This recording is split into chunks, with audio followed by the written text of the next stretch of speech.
Perkenalkan Bapak Ibu sekalian dan rekan-rekan semua, jadi saya adalah Feni Vidayanti, saya alumni FKP UNER, mungkin sudah angkatan tua, jadi saya masuk angkatan 2004 untuk S1, kemudian saat ini saya sedang menempuh studi PhD di bidang midwifery di University of Manchester. Jadi sebetulnya background saya adalah nursing, kemudian di research interest saya adalah kesehatan ibu dan anak, dan fokus saya saat ini sedang melakukan riset terkait dengan antenatal education, dan juga di sini saya mengambil 4-year midwifery program. Mungkin nanti kita bisa saling sharing. Jadi karena tadi Mbak Lia, Mbak Dwi, dan juga Mbak Vita sudah banyak sharing terkait dengan bagaimana pengalaman teman-teman melanjutkan studi master di UK, saat ini saya akan sharing bagaimana pengalaman dan juga apa saja yang memotivasi saya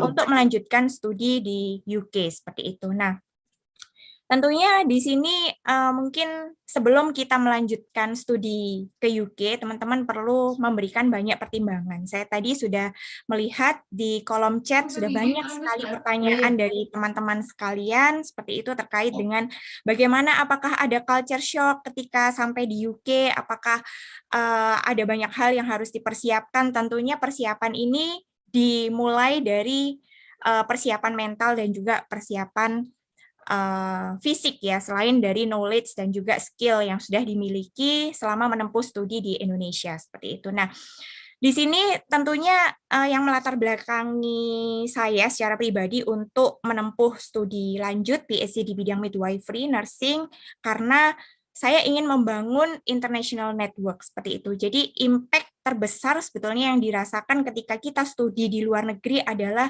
ketika kita bertemu dengan pakar-pakar di bidang kita secara spesifik ataupun di bidang lain, yang mana kita bisa membangun jejaring secara internasional yang sangat memberikan pengalaman berharga bagi saya secara pribadi, dan mungkin nanti bagi teman-teman juga bisa saling sharing. Nah, di sini tentunya untuk bidang keperawatan sendiri mungkin paradigmanya di Indonesia masih terus-menerus berkembang, di mana perawat itu posisinya biasanya di bawah dokter dan seterusnya. Nah, ini mungkin dengan adanya pergeseran paradigma dan juga adanya pergeseran studi lanjut nursing dan midwifery ini sudah ke jenjang yang lebih tinggi, tentunya kita perlu memikirkan, kenapa kita tidak lanjut sampai PhD gitu? Kenapa kita hanya lanjut untuk S2 saja gitu. Jadi teman-teman yang mungkin sudah lulus S2, kita harus memikirkan untuk academic qualification yang lebih tinggi, ke jenjang tertinggi, yaitu untuk doctoral degree. Nah, tentunya apa yang diharapkan? Harapannya adalah kita bisa memberikan kontribusi riset yang berdampak baik secara nasional maupun internasional di dalam bidang-bidang kesehatan dan juga health system. Nah, tentunya di dalam studi PhD akan berbeda dengan studi master karena dengan proses pendidikan yang jauh lebih lama, di mana untuk PhD di UK waktu yang dibutuhkan sekitar 3-4 tahun. Nah, penentuan ini biasanya dilatar belakangi oleh apakah kita sudah pernah menempuh studi di luar negeri sebelumnya, ataukah studi S1 atau S2-nya di Indonesia. Kebetulan karena saya S1 dan S2-nya di Indonesia, sehingga untuk program PhD saya, supervisor saya menyarankan saya untuk mengambil program PhD selama 4 tahun. Nanti mungkin akan saya ceritakan lebih lanjut terkait program PhD 4 tahun.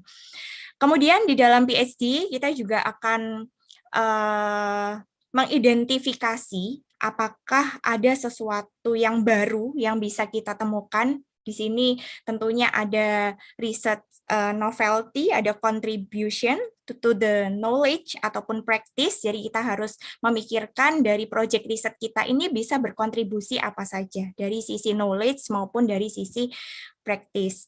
Kemudian setelah itu juga di dalam studi PhD kita akan banyak mendapatkan training-training rekan-rekan dan juga ada banyak sekali peluang kesempatan untuk lanjut ke postdoktoral. Mungkin nanti untuk postdoktoral bisa ditambahkan oleh Prof. Delvak yang sudah berpengalaman dalam mengambil studi postdoktoral di UK, seperti itu. Kemudian di dalam studi PhD tentunya kita akan membangun jejaring tadi yang saya ceritakan, dan di sini tuh supervisor ataupun pakar-pakar yang ada di UK sangat terbuka sekali dengan mahasiswa. Mereka dengan open akan membantu kita untuk membangun jejaring seluas-luasnya.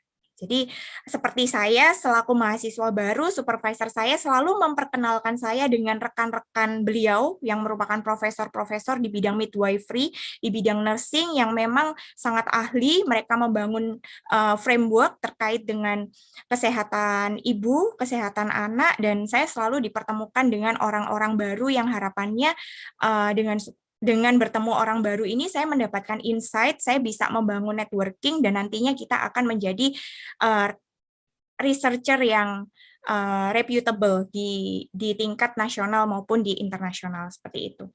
Kemudian juga di dalam menempuh studi PhD kita akan ditempa untuk bisa memiliki keahlian ataupun peningkatan skill dalam presentasi dan juga public speaking. Selain itu, student PhD juga memiliki kesempatan untuk bisa menjadi graduate teaching assistant, jadi kita bisa menjadi ASDOS, seperti itu, menjadi ASDOS, bisa juga membimbing mahasiswa master ataupun bisa menjadi ASDOS untuk membimbing rekan-rekan di level undergraduate atau di level S1, seperti itu. Tentunya ketika teman-teman memikirkan akan studi lanjut PhD, teman-teman sudah harus memikirkan timeline dan juga bisa membuat time management dengan baik, karena di dalam studi PhD ini kita akan menjadi lone worker, jadi kita bekerja sendiri walaupun ada banyak support dari rekan-rekan, tetapi kita akan mengurusi proyek kita sendiri, sehingga kita harus siap secara mental untuk bisa bekerja bersama dengan supervisor dan juga mungkin berkoordinasi dengan rekan-rekan senior-senior untuk bisa membangun proyek riset kita, seperti itu.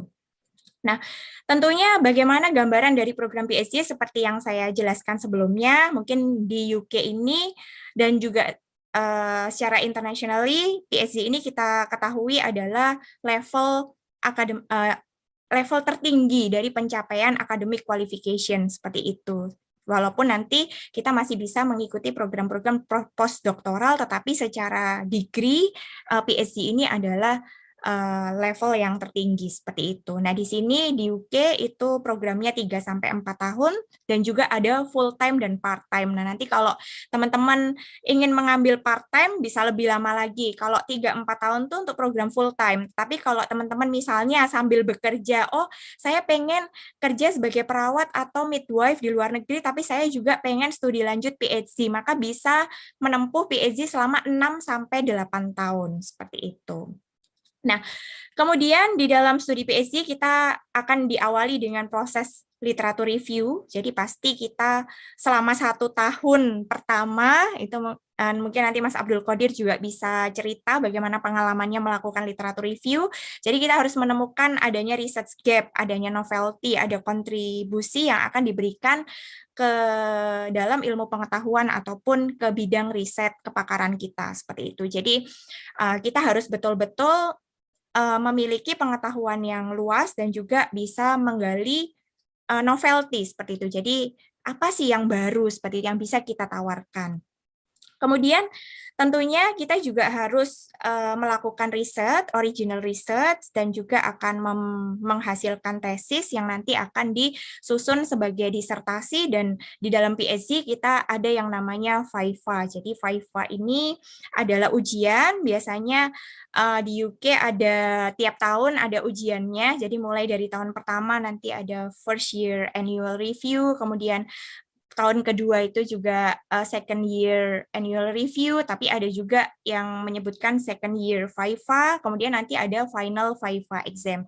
Jadi tiap tahun progres kita akan selalu diuji, dan pengujinya ini adalah penguji dari luar. Jadi ada external examiner yang akan menguji apakah kita capable atau tidak. Jadi studi PhD ini kalau memang di tahun pertama atau kedua, kalau bagi saya 4 tahun, nanti di tahun kedua adalah penentuan apakah saya bisa lanjut ke level PhD atau tidak, seperti itu. Dan kalau untuk teman-teman yang mengambil PhD 3 tahun, biasanya di tahun pertama, itu adalah penentuan. Nah, untuk di University of Manchester sendiri, ketika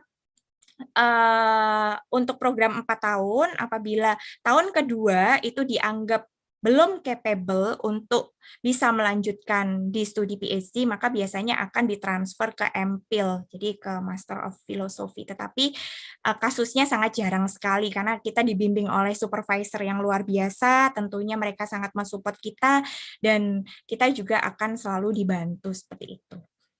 Kemudian mungkin teman-teman yang berminat untuk melanjutkan studi PhD di University of Manchester nanti bisa dibuka di websitenya. Di sini saya juga provide alamat website dari Manchester, di mana nanti teman-teman bisa melihat ini tidak hanya untuk yang S3, nanti untuk yang S1, S2 juga bisa dilihat. Jadi di sini ada banyak sekali course dan program yang ditawarkan. Kemudian nanti bisa teman-teman cari apa saja program-programnya. Kemudian selain itu juga di sini nanti teman-teman, nah kalau untuk yang PhD nanti bisa mengetik ya midwifery, misalnya untuk jurusan saya midwifery, di sini ada yang midwifery 4-year atau midwifery PhD atau yang MPhil seperti itu. Nah, kemudian untuk step pertama, tadi saya lihat ada pertanyaan di chat, bagaimana kita mengidentifikasi potensial supervisor, mungkin saya bisa sharing sedikit dari pengalaman saya. Jadi, alhamdulillah dalam uji coba saya menghubungi supervisor, 1 kali saya kontak supervisor, dan 1 kali beliau langsung setuju dengan setuju menjadi supervisor saya, setuju untuk membimbing saya seperti itu, dan saat itu saya masih belum mendapatkan beasiswa. Jadi karena beasiswa saya adalah beasiswa BPI, Beasiswa Pendidikan Indonesia dari Kemdikbudristekdikti pada tahun 2021, maka persyaratannya adalah saya harus mendapatkan unconditional LOA. Jadi nanti teman-teman yang mau studi lanjut, teman-teman harus mengenal yang namanya letter of acceptance. Jadi LOA ini ada 2 jenis, ada LOA yang conditional dan LOA yang unconditional. Untuk LOA yang unconditional berarti menunjukkan bahwa teman-teman sudah memenuhi semua requirement dari university, tidak ada yang tertinggal, misalnya IELTS-nya kurang begitu, ini belum menyerahkan dokumen apa seperti itu. Nah, itu yang unconditional tuh berarti sudah harus dapat supervisor, sudah harus memenuhi syarat bahasa IELTS, sudah membuat research proposal sesuai dengan ketentuan university, kemudian juga sudah membuat personal statement, ada academic recommendation dari 2 orang, bisa dari pembimbing tesis kita seperti itu, ataupun dari pembimbing akademik yang memahami kapabilitas dari akademik kita seperti itu. Dan juga persyaratan seperti translate ijazah S1, S2 dan seterusnya, dan juga transkrip tentunya. Nah, di sini untuk mengidentifikasi potensial supervisor penting banget bagi teman-teman harus meningkatkan rasa ingin tahu. Jadi kebanyakan kalau saya menerima pertanyaan dari rekan-rekan yang ada di Indonesia, kebanyakan teman-teman itu belum mencari tahu dulu apa informasi yang ada di website, tetapi sudah bertanya gitu. Nah, ini harus kita ubah proses ini. Jadi ketika kita ingin menempuh studi lanjut di luar negeri, kita harus bisa memiliki critical thinking yang bagus, kita harus memiliki critical analysis yang bagus, dan kita juga harus memiliki rasa ingin tahu yang tinggi. Jadi sebelum bertanya, usahakan mencari tahu dulu di website. Siapa ya kira-kira researcher yang ada di university. Nah, nanti di sini teman-teman bisa melihat, mohon maaf. Nah, nanti bisa dilihat di sini di websitenya Manchester di bagian research, nanti ada researcher. Nah, di situ teman-teman bisa melihat list dari siapa saja dosen-dosen, staff yang ada di university. Jangan lupa nanti dilihat satu-satu peran beliau sebagai apa, apakah sebagai senior lecturer atau sebagai reader atau sebagai staff dan seterusnya. Nanti teman-teman bisa melihat, dan Anda juga bisa melihat siapa saja mahasiswa yang pernah dibimbing, judulnya apa saja, dan research interest beliau apa. Jadi ketika saya mencari supervisor pertama kali, saya melihat apa saja kepakaran dari beliau-beliau, kemudian apa research interest-nya, apa saja publikasi yang sudah dilakukan, bahkan saya juga mengidentifikasi paper-paper yang sudah dipublish. Sehingga dari situ kita akan menemukan, oh ternyata supervisor ini pakarnya di bidang, misalnya untuk saya di bidang antenatal education. Oh ternyata pakar ini di bidang bagaimana partner involvement dalam antenatal education dan seterusnya. Jadi kita akan memahami apa kepakaran dari supervisor. Ini sangat penting karena di UK apabila supervisor itu tidak menguasai kepakaran dari research yang Anda propose, yang kita ajukan, beliau tidak akan mau menjadi supervisor kita. Jadi di sini beliau akan sesuai dengan kepakaran kita, seperti itu. Dan kita pun juga harus bisa fleksibel.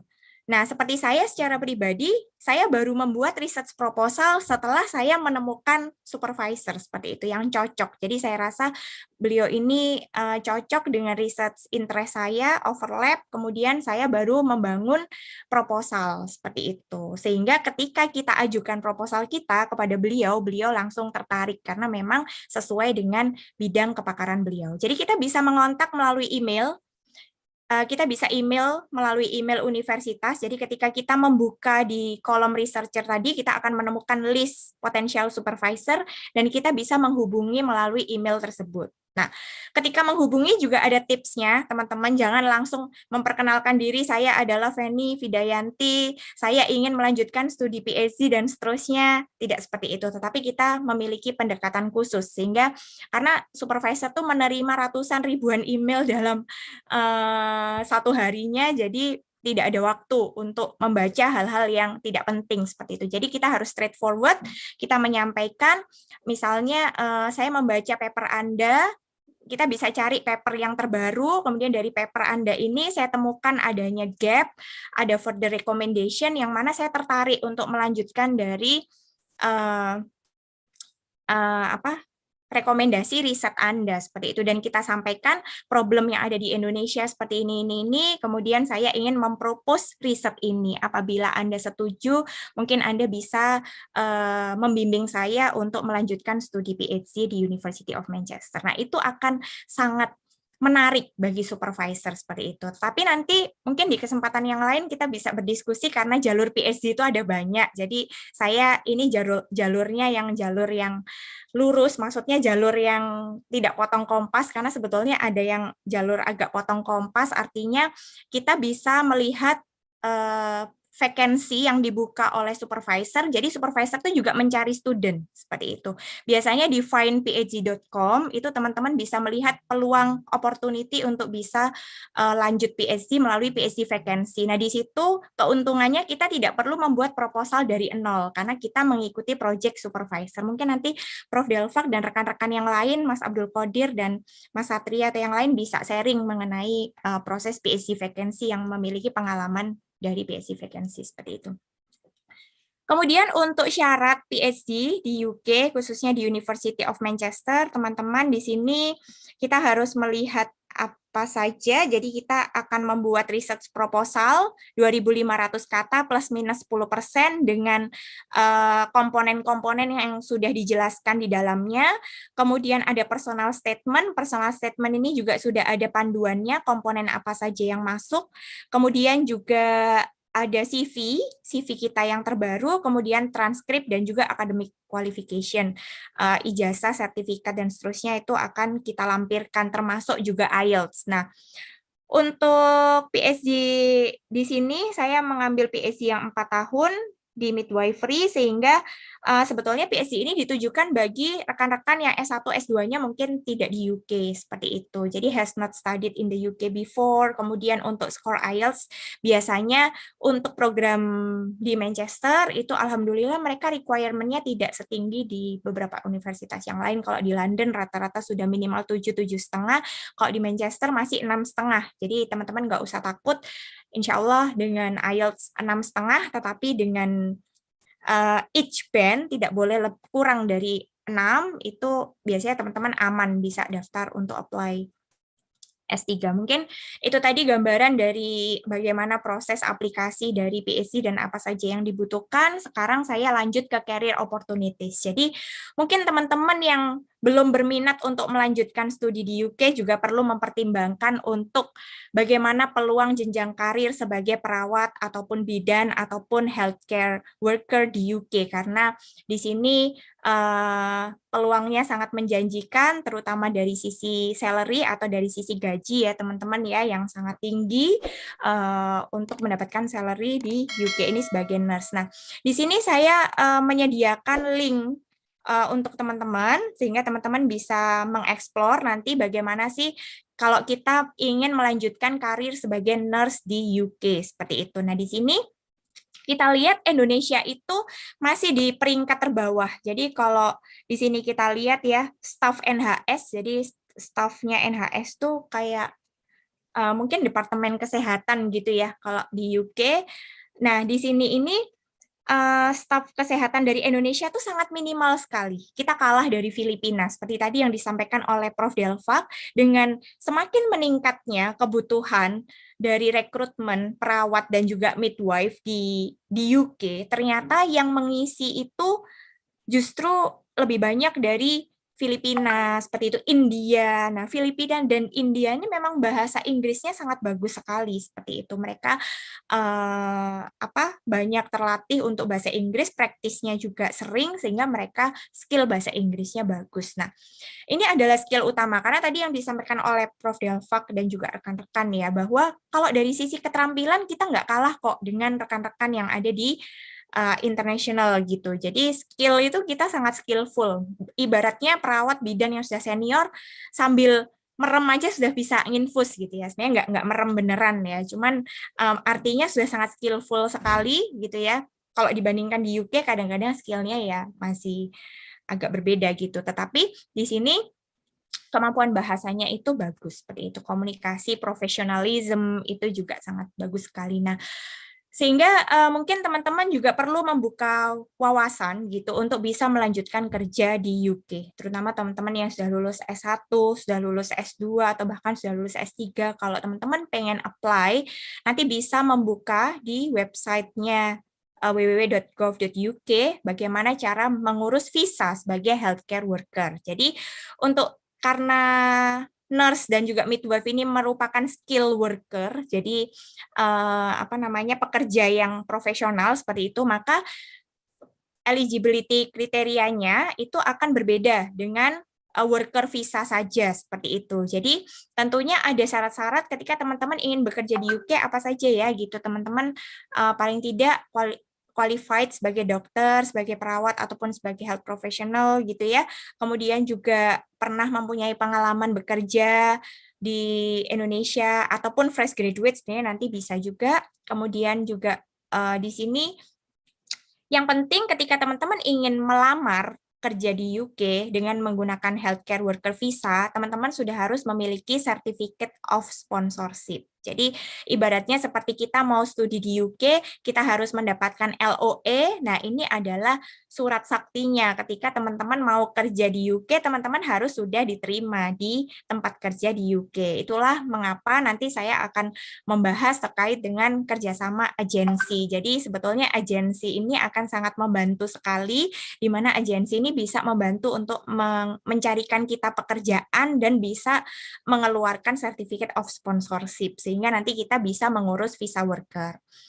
Ya, kemudian kita juga harus memastikan tadi ya, tawaran pekerjaan sebelum kita apply untuk bekerja di sini, seperti itu.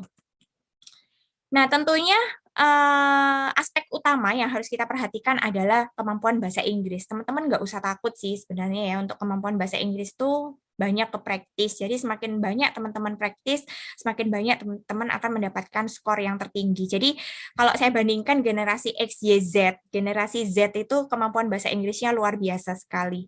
Jadi saya ketemu teman gitu ya, masih muda sekali usianya 17 tahun, kemudian menempuh studi S1 di UK. Saya tanya berapa ya IELTS-nya? IELTS-nya 8,5. Jadi emang luar biasa sekali. Ada yang IELTS-nya anak SMA, IELTS-nya 9. Saya tanya, gimana kamu cara belajarnya?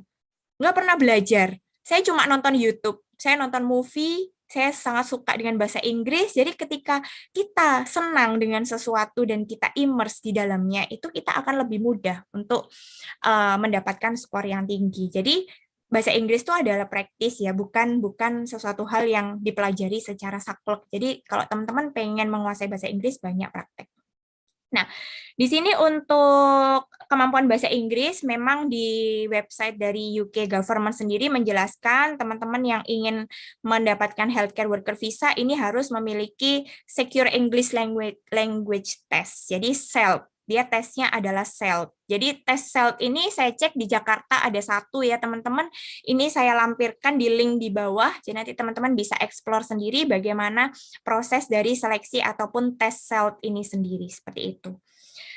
Kemudian selain itu juga sebetulnya Pearson juga bisa diterima ya. Kalau di UK bisa menerima Pearson, kemudian ini juga bisa juga dari IELTS SELT Consortium, jadi bisa teman-teman mengambil tes IELTS yang for UK VI. Jadi rata-rata untuk yang worker visa itu menggunakan IELTS yang UK VI atau yang IELTS Life Skill. Nanti teman-teman bisa explore sendiri. Nah, ini untuk apply skill worker visa, tentunya kita harus mendapatkan tawaran pekerjaan, kemudian kita harus mengecek apakah kita bisa memenuhi persyaratan, misalnya sudah pernah menempuh pendidikan di Indonesia, dan kalau memang mau jalur yang langsung, teman-teman tentunya harus mengikuti tes dulu. Jadi di sini ada yang namanya Nursing and Midwifery Council, mereka menyediakan tes untuk teman-teman dari luar UK, international untuk masuk ke UK untuk mendapatkan sertifikasi. Jadi nanti kayak dapat registration number dengan melalui tes. Tesnya ada 2 macam. Yang pertama multiple choice yang bisa dilakukan di negara masing-masing, dan yang kedua adalah OSCE.